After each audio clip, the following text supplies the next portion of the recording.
Our rules are simple, but the challenge is great. No shoulder pets, tames that can be carried, or typical boss dinos allowed. That means no Rexes, Therazinos, or any other dinos people normally use in these fights. Equipped with official server cap saddles, our 19 contenders will be backed by the commanding presence of a loyal Uteranus providing that extra boost. All competitors will go into battle with food to provide a healing effect. Herbivores will have plenty of sweet veggie cakes, and carnivores and omnivores will have cooked meat. No Overseer, because the movement speed required to get through the tech cave then chase the Overseer during the fight would shorten our list by a lot. It's important to note that tames in this series aren't typically used during boss battles because of the amount of mutations it would take to make them competitive. I'll be applying around 23,000 health and 1200% melee through mutations and experience levels to all dinos that compete. This will give them all a fair shot at defeating at least one of the Guardians. It won't always be feasible to reach these stats depending on the dinos I'm using, but I will let you know the amount of mutations and levels it took in order to reach it. All competitors start out with 50 base health and melee and 40 points in everything else before I apply mutations and experience levels. Use this information and decide on your own servers if the juice is worth the squeeze. Competitors are required to fight the Megapithecus, Broodmother, then Dragon on all difficulties, starting with Gamma, then Beta, finishing with Alpha. Their success will be annotated on this scorecard with a pass or fail system. Now let's introduce our competitor and see if they have what it takes. Raptor. This speedy beach bomb destroyer needs no introduction. New players on the arc are often served their first death by these assholes, but don't hold resentment. These dinos make great cave mounts, especially when traveling in a pack, and can really jumpstart progress if you get a pack of them going. The pack leader can vocalize using its totally not ripped off from Jurassic Park sound, which buffs the pack for 45 seconds. The stats required in this competition required 65 mutations and 80 experience levels. Base stats were lowered in all categories to 30 instead of 40, but melee and health stayed 50. I did this in order to stay under the level 450 cap. 40 mutations and 50 levels went into health, and 25 mutations and 30 levels went into melee. Now let's see if they have what it takes. The green portal was activated, and the raunchy raptors were ready to take on the Gamma Megapithecus in his frozen princess castle. There's a little bug with the raptors. I don't know what causes it, but sometimes they stop vocalizing, and even when you mount them, you can't get them to do it. This happened before the first fight, so don't mind the lower damage. It's resolved by cryopotting them and squirting them back out into the world. The buff works for the remaining fights. Small carnivores don't take the aggro away from Commander Utes, and the raptors aren't the best at blocking the bosses, but the Gamma Ape is a piece of cake, and the raptors get their first pass. The Gamma Broodmother was up next, and I started off by sending in the Underraptors to see if they can block her. They kind of do, but it doesn't last. This tells me that the Beta and Alpha Broodmother fights are going to be difficult, so I need to come up with something if I want to win those fights. It gets asked a lot, but Commander Ute sits at around 27,000 health, 3,000 stamina, and 1,200 melee. He has a little more health than the competitors, as he should. Honestly, I don't do these fights in regular playthroughs unless my UD has at least 30,000 health, and I usually try to shoot for 40 or 50 depending on how long mutations are taking. I have no idea why it landed on 27,000, that's just the way it be, yo. The Gamma Broodmother eventually goes down, and the Underraptors get their second pass. The Gamma Dragon is up next, and I have to admit, one of my favorite things when using small carnivores is fighting the dragon. I remember before I started this series, whenever I'd get ready for a boss fight, I'd be stressing about the health and the melee of my Rexes or Therazinos. Do I have enough? That fire breath is crazy. I need to make sure that they do more damage.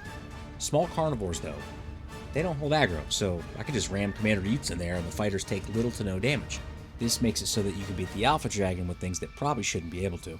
The Underraptors do okay landing their shots, but there are a few spots in the arena where it's impossible. I'm finally starting to learn where the sweet spots are, after 35 episodes. The Gamma Dragon goes down, and the Underraptors earn another pass, claiming Gamma. The blue portal is fired up, and the killer Craptors are ready to take on the Beta Megapithecus. I spent a good chunk of this fight playing Ring Around the Monkey King to see if I could block his approach with the Raptors. It's just impossible. Their hitbox is just too small. If there's one creature I think would benefit from having a janky hitbox like most of the creatures in Ark, it's the Raptor. Solely for boss fights though, to block him, otherwise that hitbox would be annoying. Eventually I resort to tanking the Beta Megapithecus with Commander Utes and watch his health bar melt as the Underraptors lay on a thick ass whooping. At this point in the competition, I had some heavier concerns going into the Beta Broodmother fight, and I for sure felt like the Alpha fight would be almost impossible. We'd have to see how it goes though, but for now, Beta Megapithecus down, and that's another pass. The Beta Broodmother is up next, and she charges in to rip us a new one immediately. I'm surprised and pleased to report that the Raptors were pretty successful at blocking her advances. For a while now, she's been trying to get with me, and she doesn't care that my heart is taken by her big sister Alpha Broods. Commander Utes takes a good chunk of damage trying to get everything in position, and honestly, the Alpha Broodmother would have probably killed him by now if he took this many shots in her fight. She's seriously a hard-hitting harlot with a thick ass. The Underraptors perform above expectations in this fight, but it's important to note that their small size allows them to get under the broodmother, resulting in them taking damage from all angles. Ultimately, though, they're able to earn a solid victory over the beta broodmother. That's another pass. The beta dragon can be difficult, especially if he takes off a lot. This fight starts off with a good demonstration on where not to fight the dragon. When you're in a position where your creatures aren't dealing damage, you have a decision to make. Relocate the fight or wait until the dragon reapproaches. The safe bet would be to wait, but I'm impatient, so I run to a new fighting location, eating a shot of fire in the process. The second landing was more of the same, but I waited it out, and finally after more than 5 minutes into the fight, I get good positioning and finally started dropping the hammer on his ass. The Underraptors have a high attack speed, which makes the lower damage numbers a little bit more bearable. The beta dragon fight took a long time, as you can tell from the timer, but it's because of my poor positioning, so don't blame the sweet gentle raptors or Commander Utes, especially not Commander Utes. He's been killed and reincarnated so many times that his brain is basically soup. The beta dragon goes down, and the Underraptors get their 6th pass, clearing beta. Red portal time means it's the final stretch, baby, and Commander Utes is ready to lead the Underraptors in a battle against the Alpha Megapithecus. The Alpha Megapithecus is fast, very fast. It's damn near impossible to keep him pinned down, and it's actually pretty important to do that if your fighters can't hold aggro. If you don't have him pinned down, then your Uteranus gets beat up, and the Alpha Monkey dishes out enough damage to make this fight pretty troublesome. I'm unable to lock him up, so Commander Utes takes a ton of damage while tanking and eventually gets punched to death. And then I go flying. I'm able to reposition and hop back into the battle on Raptor back. If you pay attention in this next part and look at the Raptor's visible damage, you'll see that what's to come might not go so well. If the Alpha Megapithecus can do this, then what can the Alpha Broodmother or Alpha Dragon do? The Underraptors are able to withstand this onslaught and fight back from the huge knockback, taking down the Alpha Megapithecus and earning their 7th pass. In the cavern of sex, the Alpha Broodmother awaits for a sweet piece of ass for her to seduce and mate. Along comes the Raptors, Commander Utes and I for the view of that juicy spider spadussy flapping in the wind so true. You may think that's disgusting or maybe a little vile, but have a taste and I guarantee you'll stick around for a while. Rending through the silk, the Raptors are full of rage. They claw and they bite, desperate to turn the page of this failing battle, going down like the Titanic. Commander Utes roars, trying to change the dynamic. But it's just too hard to overcome this bitch's lust. She's always flaunting her behind in her luscious bust, and you know I'm not certain if this is all my imagination. Does the spider really love me? Or am I blinded by temptation?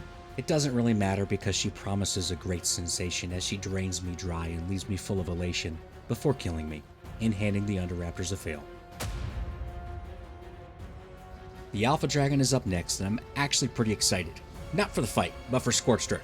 The voting between both YouTube and Patreon show that people like to see everything, but they also like the narration style through the boring stuff, so I'll be doing a little bit of both and see how I can evolve that into my own thing. One of the comments from Retro Warrior had a great point, and it got me thinking. Think of all the other creators out there. It's not a competition, but what's going to set this channel apart? Just a standard playthrough? Tame an Anki, a Dodic, an Argy, get wyverns, fight the boss, do the caves with a Thyla? Nah, we ain't doing that. No way. No how. So, the Scorched Earth series will be a surprise. I have a horrible idea for it that I'm going to hate and you're going to probably love, and best of all, the damn thing will probably never end. Back to the fight. The Alpha Dragon wasn't that difficult, but Commander Utes did get murdered. The Underraptors are able to finish him off though, revenging the Utester and capping off the competition with a pass. Heading over to the scoreboard, the Underraptors are in a solid silver boom medal. If you're new to the channel, gold is for a full clear, silver is for clearing beta, bronze is for clearing gamma, and shit is for shit. I appreciate the support from you all. You have truly made this an enjoyable adventure for me. I can't thank you enough. If you've enjoyed this episode, please consider subscribing and checking out the other videos in the series. As of today, we've got 35 episodes, so there's plenty to check out. Thank you for watching, and I'll catch you on the next one.